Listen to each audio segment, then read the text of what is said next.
Ronaldinho, the brilliant Brazilian, dances, tiptoes, and was clipped.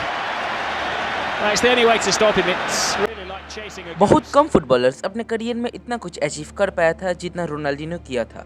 Without a doubt everyone knows how legendary Ronaldinho was, लेकिन आज हम Ronaldinho के पूरे career का एक एनालिसिस करने वाले हैं। So let's start the video.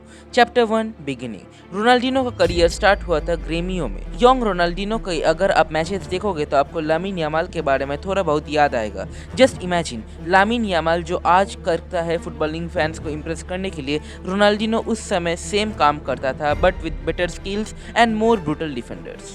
Chapter 2 Europe. अगस्त 2001 में फीफा ने अनाउंस कर दिया था कि रोनाल्डिनो अब पीएसजी का प्लेयर है। ये ट्रांसफर के लिए पीएसजी को 5 मिलियन यूरोस देना पड़ा। रोनाल्डिनो का पीएसजी डिब्यूट हुआ था ऑन अगस्त 4, 2001 एंड रोनाल्डिनो का पहला पीएसजी गोल आया था on 10th game.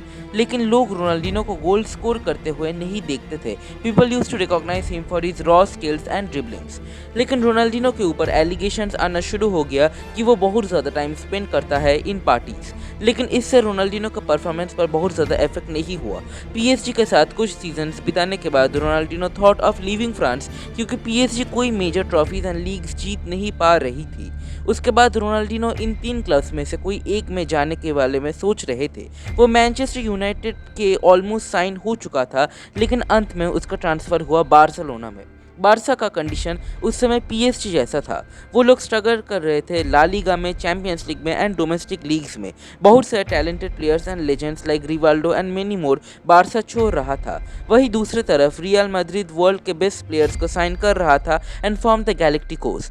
So Ronaldinho के ट्रांसफर होने के बाद सभी फैंस को लग रहा था कि बारसा सफर करेगी, लेकिन इसका बिल्कुल उल्टा हुआ। रोनाल्डिनो इतना ही ज़्यादा टैलेंटेड था कि उसे अकेले पूरे ला लीगा को डोमिनेट कर रहा था। वो चांसेस बना रहा था, ड्रिबल्स कर रहा था, ह्यूमिलिएट कर रहा था ओपोनेंट्स को, गोल स्कोर कर रहा था against big teams. Ronaldinho Barça के लिए सब कुछ कर रहा था। 2004 से 2007 तक रोनाल्डिनो बारसा के साथ था और इस बीच उसने 2005 का बैलन डोर एंड यूसीएल भी जीता। रोनाल्डिनो अकेले पूरे गैलेक्टिकोस को डिस्ट्रॉय एंड ह्यूमिलिएट कर रहा था।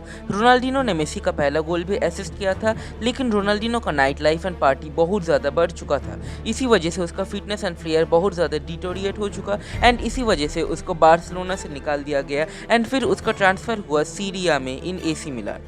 Ronaldinho help AC Milan to win many matches, लेकिन उसके अंदर का ब्राजीलियन फ्लेयर ऑलमोस्ट खत्म हो चुका था। फिर सीरिया में रोनाल्डिनो का ट्रांसफ़र हुआ ब्राज़ील में। जब रोनाल्डिनो वापस से ब्राज़ील गया तब उसका उम्र था बस 30 इयर्स। फिर 35 इयर्स के एज में रोनाल्डिनो ने रिटायरमेंट ले लिया।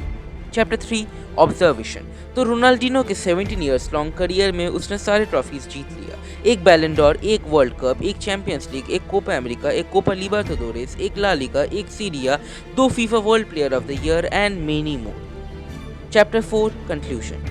तो रोनाल्डिनो का करियर, मोर स्पेसिफिकली उसका ड्यूरेशन ऑफ प्राइम बहुत ज़्यादा छोटा था, लेकिन जैसे राजेश खन्ना ने कहा था, बड़ी होनी चाहिए, लंबी नहीं। सो रोनाल्डिनो का करियर बहुत ज़्यादा सक्सेसफुल था, both club and nation wise and also individually, लेकिन he had the capability to be the greatest footballer ever born.